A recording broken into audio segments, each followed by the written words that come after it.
कहानी की शुरुआत होती है 1973 की सोवियत सेंट्रल जेल में, जहां बोहेमियन नाम का एक कैदी था जिसे लगभग 2 साल पहले जेल हुई थी। उसने देखा कि कैप्टन वकील्स्की एक बहुत ही निर्दयी आदमी था जो अपने मजे के लिए कैदियों को बुरी तरह पीटता था। जल्द ही बोहेमियन को एक वर्कशॉप के बारे में पता चला जहां हर एक कैदी काम करने का सपना देखता था। असल में जो भी कैदी उस वर्कशॉप में 2 दिन काम करेगा उसकी जेल की सजा से 3 दिन कम हो जाते थे। साथ ही वर्कशॉप में काम करते हुए ध्यान काम पर ही लगा रहता और दिन आराम से कट जाता। फिर एक दिन वार्डन ने बोहेमियन को अपने ऑफिस में बुलाया और उसे अपनी सजा कम करवाने का एक मौका दिया। वो चाहता था कि बोहेमियन एक ऐसी टीम तैयार करे जो वर्कशॉप में काम करके वहाँ की प्रोडक्टिविटी को डबल कर दे। साथ ही उसने कहा कि अगर उसकी टीम 2 गुना काम करने में कामयाब रही तो 1 साल में बोहेमियन को रिहा कर दिया जाएगा। वार्डन ने कहा कि वो अपनी पसंद के किसी भी कैदी को चुनकर टीम बना सकता है, पर जब बोहेमियन ने कहा कि वो हैचेट नाम के कैदी को चुनना चाहता है तो वार्डन ने इसके लिए साफ इनकार कर दिया। असल में हैचेट काफी खतरनाक कातिल था जिसने 2 लोगों को बेरहमी से मार डाला था। लेकिन जब बोहेमियन ने कहा कि वो बहुत मेहनती है, वो जरूरी है टीम के लिए, तो फिर वार्डन उसकी बात मान ही गया। आखिरकार बोहेमियन ने अपनी टीम बनाई जिसमें हैचेट, नीडल, बूढ़ा मास्टर और क्रेसी नाम के कैदी शामिल थे। बोहेमियन के दोस्त हैचेट से थोड़ा डर रहे थे तो बोहेमियन ने उन्हें समझाया कि हैचेट से बिना बात किए उसे बस अपना काम करने दो। असल में बोहेमियन और हैचेट काफी अच्छे दोस्त थे क्योंकि कुछ समय पहले हैचेट ने बोहेमियन की जान बचाई थी। खैर जल्द ही उनकी टीम काम करने वर्कशॉप में आ पहुंची। वहां जाकर नीडल एक गार्ड को चिढ़ाने लगा जिससे गार्ड को बहुत गुस्सा आया, पर अभी वो नीडल को पीट नहीं सकता था क्योंकि उन्हें वर्कशॉप का बहुत जरूरी काम करना था।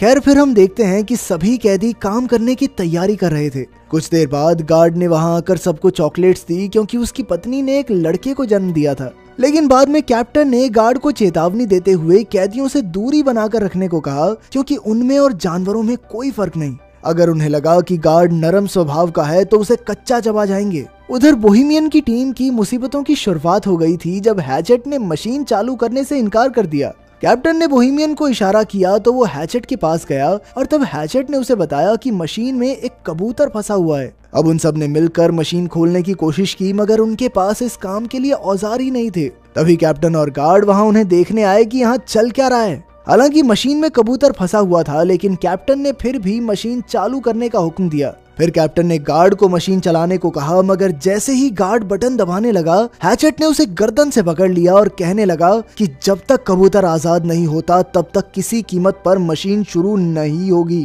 तभी अचानक नीडल ने पीछे से कैप्टन पर हमला करके उसे बेहोश कर दिया। फिर उसने क्रेसी को दरवाजा बंद करने को कहा। ये सब देखकर बोहेमियन काफी घबरा गया क्योंकि मामला हाथ से निकलता जा रहा था। अब कैप्टन और गार्ड उनके कब्जे में थे और वो आगे के प्लान के बारे में सोचने लगे। बोहेमियन ने कहा कि वो पुलिस को फोन करके सब कुछ सच बता देगा, पर हैचेट ने उसे धमकाकर कहा कि अगर उसने ऐसा कुछ किया ना तो वो कैप्टन को मार डालेंगे। जिस पर कैप्टन ने गुस्से में कहा कि उनमें से कोई भी जिंदा नहीं बचेगा, जिससे वो सभी काफी डर गए। फिर बोहेमियन ने कहा कि उन्हें कैप्टन और गार्ड को छोड़कर फिर से काम पर लग जाना चाहिए। मास्टर और क्रेसी भी बोहेमियन की बात से सहमत थे, पर नीडल जानता था कि अगर उसने कैप्टन को छोड़ दिया तो वो अपनी जान से हाथ धो बैठेगा। फिर बोहेमियन ने हैचेट से गार्ड को छुड़वाने की कोशिश की, लेकिन हैचेट ने कहा कि जब तक वो कबूतर आजाद नहीं होता तब तक काम शुरू नहीं होगा, मतलब नहीं होगा। अब बोहेमियन ने फिर से मशीन खोलने की कोशिश की मगर वो नाकामयाब रहा। तब हैचेट ने कहा कि अगर ये कबूतर मारा गया ना तो मैं इस गार्ड को भी मार दूंगा। ये सुनकर कैप्टन हंसकर कहने लगा कि हैचेट एक छोटे से पक्षी के लिए इतना हंगामा क्यों कर रहा है। फिर उसने हैचेट के मरे हुए भाई का मजाक उड़ाना शुरू कर दिया, जिसके बाद हैचेट गुस्से में कैप्टन को मारने दौड़ा, मगर फिर बाकी कैदियों ने जैसे तैसे उसे शांत किया। अब बोहेमियन जानता था कि जल्द ही जेल के बाकी गार्ड्स वहां आते ही होंगे, इसीलिए उसने प्लान बनाया कि वो कैप्टन और गार्ड्स को रिहा कर देंगे ताकि बदले में वो भी सही सलामत जेल वापस जा सकें। खैर कुछ ही देर में गार्ड आकर दरवाजा खटखटाने लगे। तभी कैप्टन ने चिल्लाकर उन्हें सारा हाल बता दिया। बोहेमियन ने दरवाजे पर जाकर अपनी बात कही, पर तभी गार्ड्स बाहर से दरवाजे को खोलने लगे। फिर एक गार्ड गाड़ी में बैठकर बाकी गार्ड्स को बुलाने चला गया। उधर बूढ़े मास्टर ने कहा कि वो बाहर जाकर गार्ड से बात करेगा। फिर वो हाथ खड़े करके दरवाजे से बाहर निकला तो एक गार्ड ने उस पर बंदूक तान दी। फिर अचानक उस गार्ड ने बिना किसी बात के ही गोली चला दी, जिससे मास्टर की मौके पर ही मौत हो गई। जब बोहेमियन और उसके साथियों को इसका पता चला तो बोहेमियन ने गुस्से में कंट्रोल यूनिट ही तोड़ डाला, जिससे दरवाजा फिर से बंद हो गया। फिर कुछ समय बाद जेल वार्डन और एम्बुलेंस वहां पहुंच गई। वार्डन ने कहा कि वो उन कैदियों से बात करके मामला सुलझाना चाहता है। वार्डन ने पुलिस वालों को दूर भेजने की कोशिश की ताकि कैदी डर कर कोई गलत कदम न उठा लें, मगर पुलिस चीफ तो वहां से हिलने को तैयार ही नहीं था। उधर कैदियों की टोली अंदर ही फंसी हुई थी और उन्हें कुछ समझ नहीं आ रहा था कि क्या करें। फिर बोहेमियन ने कैप्टन को पानी पिलाया और कहा कि उन्हें दरवाजा खोलकर खुद को पुलिस के हवाले कर देना चाहिए, पर क्रेसी ने कहा कि उन सब का भी वही हाल होगा जो बूढ़े मास्टर का हुआ। तभी हैचेट ने भी धमकी देते हुए कहा कि अगर उनमें से किसी ने भी दरवाजा खोला तो वो गार्ड और कैप्टन को जान से मार देगा, फिर अपना अपना देख लेना तुम लोग।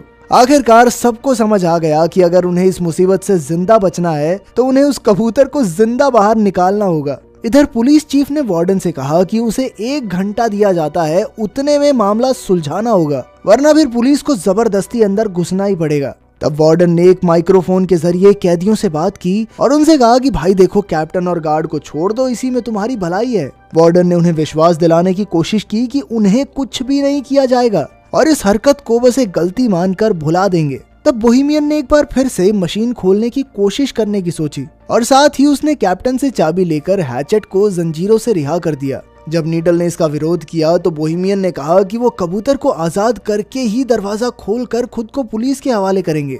इस बात से नीडल और बोहेमियन के बीच हाथापाई शुरू हो गई। नीडल एक औजार से बोहेमियन की जान लेने ही वाला था कि हैचेट ने उसे पीछे से उठाकर दीवार पर दे मारा। इसके बाद वो सब मशीन खोलने में जुट गए। फिर हैचेट ने अपनी बाजुओं के जोर से कुछ ही देर में ढक्कन खोल दिया, लेकिन अब भी एक और परत उतारनी बाकी थी। उन्होंने देखा कि कबूतर अब भी जिंदा था। तब बोहेमियन ने हैचेट से पूछा कि वो एक कबूतर को बचाने के लिए इतना जोर क्यों दे रहा है। फिर हैचेट ने उसे बताया कि उसे हर रोज डरावने सपने आते हैं जिसमें उसे एक कब्र में जिंदा दफना दिया जाता है। वो बुरी तरह चिल्लाता है, मगर अंत में वहीं दम घुटने की वजह से उसकी मौत हो जाती है। अब वो इस कबूतर में खुद को देख रहा था और उसे न जाने क्यों लगता था कि अगर ये कबूतर बच गया तो शायद वो भी बच जाएगा, उसके भी ये बुरे सपने बंद हो जाएंगे। खैर, फिर बोहेमियन ने मशीन खोलने में गार्ड की मदद मांगी तो उसने कहा कि पहले उन्हें कैप्टन को रिहा कर देना चाहिए ताकि कैप्टन बाहर जाकर पुलिस को सब कुछ बता सके, मगर नीडल उसे छोड़ने के लिए हरगिज राजी नहीं था और फिर अचानक उसने कैप्टन पर लकड़ी से वार कर दिया। बोहेमियन ने गार्ड को समझाया कि भाई देख, अगर हमने इसको कैप्टन को छोड़ दिया ना तो हमारे साथ तू भी मारा जाएगा, क्योंकि सिर्फ तुझे बचाने के लिए गोलियों का इस्तेमाल खारिज तो नहीं करेगी सरकार। फिर बोहेमियन ने गार्ड को भी जंजीरों से बांधने की धमकी दी तो वो मदद करने के लिए राजी हो गया। वहीं बाहर पुलिस, कैप्टन और वार्डन ये सोच रहे थे कि इस मामले को कैसे सुलझाया जाए। वार्डन को यकीन था कि कैप्टन और गार्ड अब भी जिंदा हैं। इधर वर्कशॉप में क्रेसी और गार्ड दूसरे कमरे से एक औजार लेने गए। क्रेसी ने कहा कि हैचेट शुरू से ही बुरा आदमी नहीं था, पर एक रात ने उसकी पूरी जिंदगी तबाह करके रख दी। उस रात हैचेट के भाई की शादी थी और उसने बहुत ज्यादा शराब पी ली थी। जब हैचेट के भाई ने उसे रुकने को कहा तो नशे में हैचेट ने अपने भाई को ही मार डाला। जब उसके पिता ने उसे रोकने की कोशिश की तो हैचेट ने उनकी भी जान ले ली। कुछ देर बाद जब उसे होश आया तो उसने पछतावे में खुद को पुलिस के हवाले कर दिया। खैर, फिर सभी कैदी मशीन खोलने की कोशिश में जुट गए। तभी बाहर से वार्डन ने बोहेमियन को बात करने के लिए दरवाजे पर बुलाया। असल में उनकी मोहलत का 1 घंटा बीत चुका था, मगर बोहेमियन ने कहा कि उन्हें कबूतर को जिंदा बाहर निकालने के लिए 1 घंटे का समय तो और लगेगा। फिर वार्डन ने अंदर बंधे हुए कैप्टन से बात की तो उसने कहा कि यहाँ तो कोई कबूतर है ही नहीं और ये कैदी तो बस भागने का मौका ढूंढ रहे हैं। खैर, फिर वार्डन ने कहा कि उनके पास कैप्टन और गार्ड को रिहा करने के लिए 60 मिनट और हैं। फिर वार्डन ने बोहेमियन को याद दिलाया कि भाई क्यों पंगा ले रहा है अपनी जिंदगी के साथ, तुझे कहा तो था कि वर्कशॉप का काम पूरा होने पे 1 साल के अंदर रिहा कर देंगे तुझे। लेकिन जब बाकी कैदियों ने ये बात सुनी तो उन्हें बहुत गुस्सा आया, क्योंकि इसका मतलब ये था कि बोहेमियन ने उन्हें अपने फायदे के लिए इस्तेमाल किया था। ये देखकर कैप्टन तो जोर जोर से हंसने लगा और बोहेमियन ने उसे मुक्का मार दिया। फिर वो कैप्टन को रिहा करने लगा तो नीडल ने उसका विरोध किया। तब बोहेमियन ने कहा कि वो सिर्फ कैप्टन को रिहा करेंगे और गार्ड को बंदी बनाकर रखेंगे। फिर जब बोहेमियन कैप्टन को लेकर बाहर आया तो अचानक पुलिस चीफ ने उन पर गोलियां चला दी। अब बोहेमियन तुरंत कैप्टन को वापस अंदर ले आया और मामला फिर बिगड़ गया। उधर बाहर वार्डन ने गुस्से में पुलिस चीफ के मुंह पे मुक्का मारा, पर चीफ ने कहा कि क्या हो गया भाई, उनका समय खत्म हो गया है, बाहर निकालना चाहिए हमारे सोल्जर को। तभी वहां एक ट्रक में कई सिपाही आ पहुंचे। वहीं दूसरी ओर सभी कैदी मशीन के ढक्कन में छेद करने में कामयाब रहे। फिर बोहेमियन ने उसमें अपना हाथ डालकर कबूतर को बाहर निकालने की कोशिश की, मगर वो उसके हाथ नहीं लगा। नीडल ने तो ग्राइंडर की मदद से ढक्कन को काटने की भी कोशिश की, लेकिन कोई फायदा नहीं हुआ। आखिरकार उन्होंने एक और छेद करने का फैसला किया, मगर उनके पास जरूरत के औजार नहीं थे।